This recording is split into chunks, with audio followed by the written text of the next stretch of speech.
జై శ్రీరామ్. శ్రీమాత్రే నమః. శ్రీ గురుభ్యో నమః. 2026 సంవత్సరం ఆషాఢ మాసంలో శుక్లపక్ష ఫలితాలు.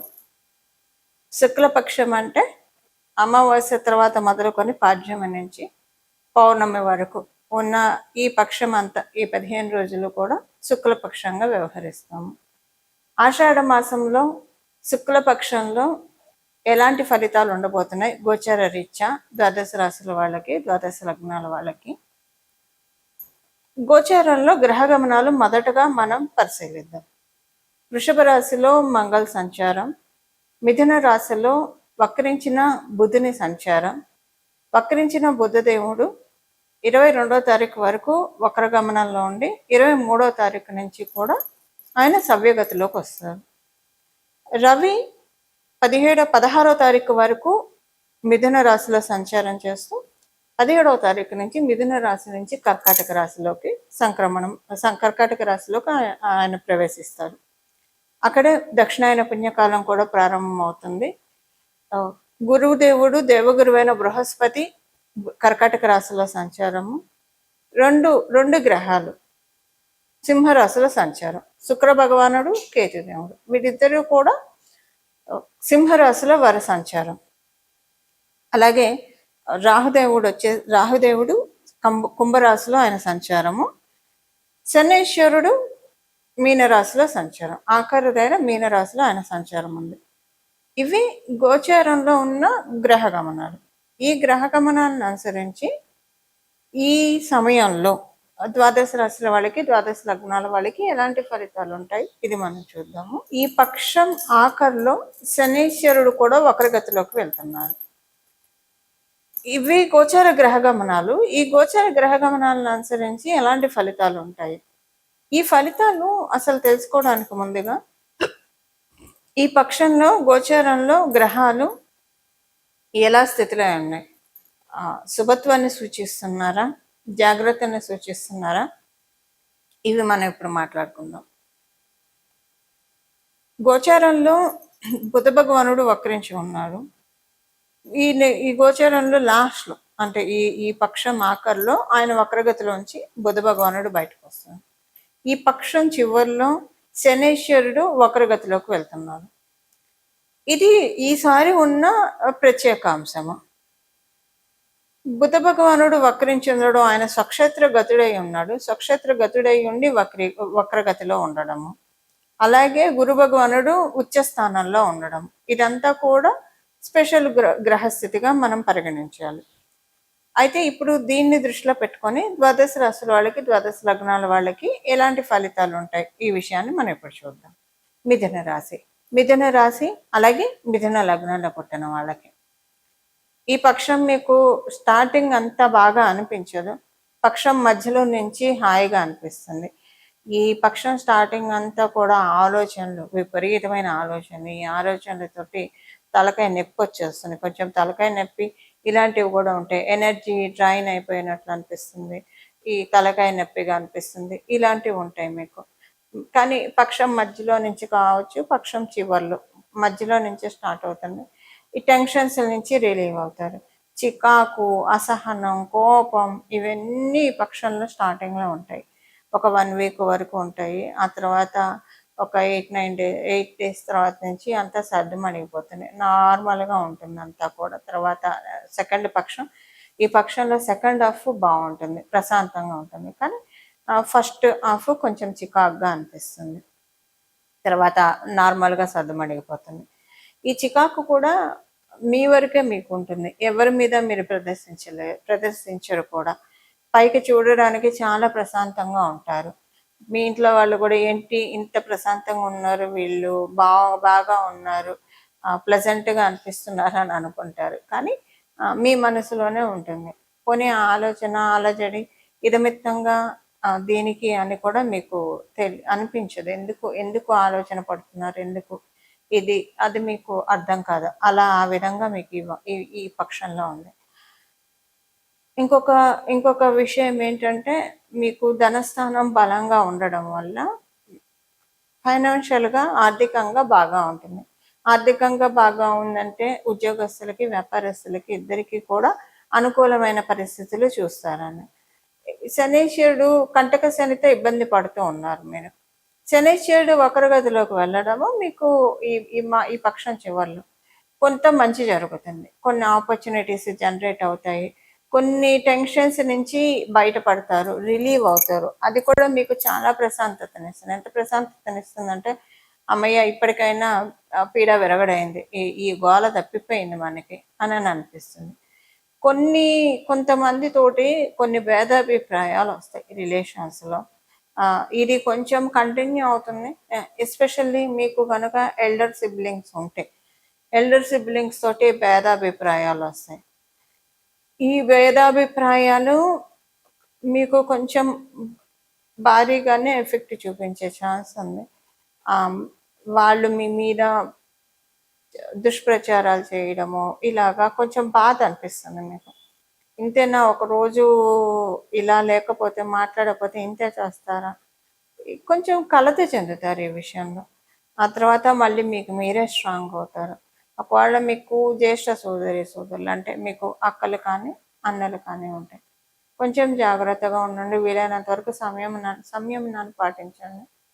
మీరు ఎంత సంయమనాన్ని పాటిస్తున్నా వాళ్ళు సూటిపోటి మాటలతోటి మిమ్మల్ని ట్రిగర్ చేయాలని చూస్తారు. అసలు మీ మీద వాళ్ళకి ఎంత ఈర్ష్య ఉంది, ఇంత ఏడుస్తున్నారు అన్నట్టు మీకు అనిపిస్తుంది. ఇప్పుడు అనిపిస్తుంది, ఎప్పుడు ఇంత లేదు కదా, ఎప్పుడు ఇలా లేరు, ఎందుకు ఇప్పుడు సడన్గా ఇలా మారిపోయారు అని అనిపిస్తుంది. సపోజ్ మీకు ఎల్డర్ సిబ్లింగ్స్ లేకపోతే కనుక మీ కొలీగ్స్ తోటి కావచ్చు, లేదా మీ ఫ్రెండ్స్ సర్కిల్ తోటి మీరు ఈ ప్రాబ్లం ఫేస్ చేస్తారు. ఎంత బెస్ట్ ఫ్రెండ్స్ అయినా అదే కాలము ప్రభావం వల్ల ఇలా జరుగుతుంది. ఇది సెట్ అవుతుందా లేదా అన్నది మీ జన్మ జాతకాన్ని అనుసరించి ఆధారపడి ఉంటుంది. కొన్నాళ్ళు ఇలానే కొనసాగుతుందా లేదా సెట్ అవుతుందా, అది మీ జన్మ జాతకాన్ని అనుసరించి ఆధారపడి ఉంటుంది. సంతానానికి సంబంధించి వాళ్ళ ఆరోగ్య విషయంలో కొంచెం జాగ్రత్త వహించాలి. ఏదన్నా చిన్న ఆరోగ్య సమస్య వచ్చినా వెంటనే క్యూర్ చేసుకునే విధంగా ప్రయత్నం చేయండి. మామూలుగానే మిథున రాశి మిథున లగ్నంలో పుట్టిన వాళ్ళకి ఆరోగ్యపరంగా చాలా జాగ్రత్తగా ఉంటారు వాళ్ళు. అసలు ఎలాంటి ఛాన్స్ తీసుకోరు, రిస్క్ తీసుకోరు కాబట్టి పెద్దగా చెప్పక్కర్లేదు. బట్ కొంచెం ఏమరపాటుగా ఉండకండి. పిల్లల ఆరోగ్యం విషయంలో కొంచెం చిన్న ఇబ్బందులు తలెత్తే ఛాన్స్ ఉంది. కొత్తగా ఈ పక్షంలో నిర్ణయాలు తీసుకోవడానికి, ఏదన్నా నిర్ణయాలు ఇంప్లిమెంట్ చేయడానికి, ఆచరణలో పెట్టడానికి అంత పూర్తిగా అనుకూలంగా లేదు కాబట్టి ఈ పక్షం వరకు కొత్త నిర్ణయాలు 1-2 సార్లు ఆలోచించి తీసుకోండి. సెకండ్ ఒపీనియన్ తీసుకోండి. ఇవి ఈ పక్షం యొక్క ఫలితాలు. మిథున రాశి మిథున లగ్నంలో పుట్టిన వాళ్ళకి పరిహారము ఈ పక్షంలో చేసుకోవాల్సిన పరిహారము. ఈ పక్షంలో 2 గ్రహాలు వక్రగతిలో ఉన్నాయి. అంటే ఒక గ్రహం వక్రగతిలోంచి బయటకు వస్తుంది, ఇంకొక గ్రహం వక్రగతిలోకి వెళ్తుంది. అంటే శనిశ్చరుడు వక్రగతిలోకి వెళ్తున్నాడు, బుధ భగవానుడు వక్రగతి నుంచి బయటకు వస్తున్నాడు. ఈ వక్రగతిలో నుంచి బయటికి రావడం ఇది బెనిఫిట్ అందరికీ. మిథున రాశిలో ఉండి ఆయన వక్రగతిలో నుంచి బయటికి రావడం చాలా మందికి బెనిఫిట్. అయితే శనీశ్వరుడు వక్రగతిలోకి వెళ్ళడం కొంతమందికి ప్లస్ ఉంటుంది, కొంతమందికి మైనస్ ఉంటుంది. ఎవరెవరికి ప్లస్ ఉంటుందంటే ఇప్పుడు ఇప్పుడున్న మనం దీంట్లో చూస్తే కనుక అర్ధాష్టమ శని, ఏలినాటి శని, అలాగే అష్టమ శని ఎవరెవరికైతే జరుగుతుందో వారికి శనీశ్వరుడు వక్రగతి మంచి ఇంపాక్ట్ చూపిస్తుంది. అష్టమ శని ఎవరికి ఉంది? సింహరాశి వాళ్ళకు ఉంది. అర్ధాష్టమ శని ధనుసు రాశి వాళ్ళకు ఉంది. ఏలినాటి శని కుంభరాశికి, మీనరాశికి, మేషరాశికి వీళ్ళకు ఉంది. వీళ్ళందరికీ కూడా ఒక రిలీవింగ్ ఫ్యాక్టర్ శనీశ్వరుడు వక్రగతిలోకి వెళ్ళడం. ఇన్నాళ్ళు అష్టమ శని వల్ల పడ్డ బాధలు కావచ్చు, అర్ధాష్టమ శని వల్ల పడ్డ ఇబ్బందులు కావచ్చు, ఏలినాటి శని వల్ల చూసిన ఉత్కృష్టమైన పరిస్థితులు కావచ్చు, వీటిలోంచి కొంత రిలీవింగ్ ఫ్యాక్టర్ ఉంటుంది. ఈ ఏలినాటి శని ప్రభావం కుంభరాశి వాళ్ళకి అంతగా ఉండదు. మకర కుంభరాశి వాళ్ళకి ఏలినాటి శని మేలే చేస్తుంది, చెరుపు చేయదు. అసలు వాస్తవంగా మాట్లాడుకోవాలంటే ఏలినాటి శనిలో అందరికీ ఏదో ఒక మంచి చేసి వెళ్తాడు. ప్రతి రాశి వాళ్ళకి ఏదో ఒక మంచి చేస్తాడు ఆయన, లాస్ట్లో చేస్తాడు మంచి. మధ్యలో అయినా చేస్తాడు, ఖచ్చితంగా ఒక మంచి చేస్తాడు. అయితే మకర కుంభరాశి వాళ్ళకి ఒక స్పెషల్ ప్రివిలేజ్, ఏలియన్ నడిసేని మంచి ఫలితాలను ఇస్తుంది. అందువల్ల కుంభరాశి వాళ్ళకి అంత పెద్ద ఇబ్బందులు అయితే ఏం లేదు ఏలియన్ నడిసేనిలో. అలాగని కొంచెం చిన్న చిన్న ఇష్యూస్ అయితే ఉన్నాయి అంతవరకే. ఇప్పుడు వీటిలోంచి అర్ధాష్టమ శని, అష్టమ శని, ఏలియన్ నడిసేనిలో ఉన్న వాళ్ళకి కొంత ఊరట ఉంటుంది. ఆయన వక్రగతిలో వెళ్ళడం వల్ల, శనైశ్వరుడు వక్రగతిలోకి వెళ్ళడం వల్ల ఊరట ఉంటుంది. అలాగే బుధ భగవానుడు వక్రగతిలో నుంచి బయటికి రావడం, ఇది కూడా ఒక ఊరట. ఆయన స్వక్షేత్రంలో వక్రించడం అనేది అన్ని రాసుల వాళ్ళకి అంటే పూర్తిగా మంచిది కాదు అది. అదే శత్రు స్థానంలోనూ నీచ స్థానంలో ఉన్నప్పుడు వక్రిస్తే అది శుభ ఫలితాన్ని ఇస్తుంది. ఈయన వక్రగతిలో ఉంటే ఎవరికి ఎక్కువ స్పెషల్ ఫలితాలు ఉంటాయి అంటే కర్కాటక రాశికి బుధ భగవానుడు వక్రించడం వల్ల కర్కాటక రాశి వాళ్ళకి మంచి ఫలితాలు ఉంటాయి. ధనుసు రాశి వాళ్ళకి, మీనరాశి వాళ్ళకి మంచి ఫలితాలు ఉంటాయి. ఇప్పుడు చేసుకోవాల్సిన పరిహారము ఇదేంటంటే, మీరు అంటే మీకు ఒక ఐడియా ఉంటే కనుక ఒక మంత్రాన్ని తీసుకొని ఆ మంత్రాన్ని అనుష్ఠానం చేస్తూ ఇంకొక మంత్రంతో సంపుటీకరణం చేయడం. ఈ ప్రాసెస్ అందరికీ ఐడియా ఉండదు, కొంత కష్టసాధ్యం అవుతుంది. సో దాని బదులు సులువుగా ఉండేది ఒక నామం చెప్తాను, ఈ నామాన్ని జపించండి. ఈ ఈ పక్షం ఈ నామాన్ని జపించడం వల్ల చక్కటి మంచి ఫలితాలు వస్తాయి. అమ్మవారిని అయ్యవారిని ఇద్దరిని కలిపి ఆరాధించాలి. ఇద్దరిని కలిపి నామజపం చేయాలి. ఇద్దరిని కలిపి నామజపం చేయాలి.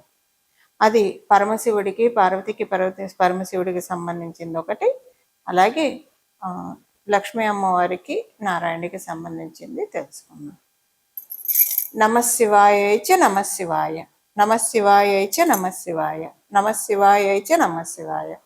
ఇలా జపిస్తే దుర్గా భవానీ శంకర్లను ఏకకాలంలో ధ్యానించినట్లు. లేదా నమో భగవతే దుర్గా భవానీ శంకరాయ, నమో భగవతే దుర్గా భవానీ శంకరాయ, నమో భగవతే దుర్గా భవానీ శంకరాయ, ఇదైనా స్మరించవచ్చు. అలాగే నమో భగవతే రమా సత్యదేవాయ, నమో భగవతే రమా సత్యదేవాయ, నమో భగవతే రమా సత్యదేవాయ, ఇలాగనే చెప్పచ్చు.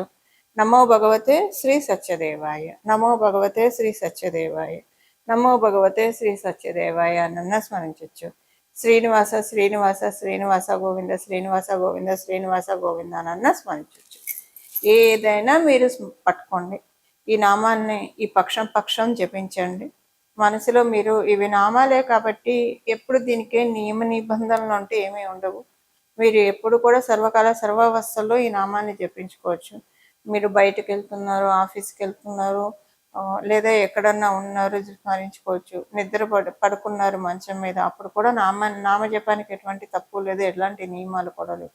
భోజనం చేస్తున్నారు, భోజనం చేస్తూ స్మరించుకోవచ్చు. అసలు భోజనం కాలంలో భగవన్ నామస్మరణ చేస్తూనే భోజనం చేయాలి.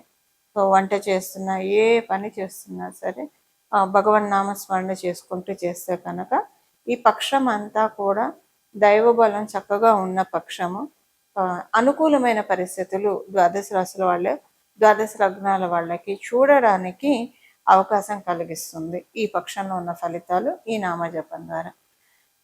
ఇలా మనం అందరం కూడా భగవంతుడి కృపకి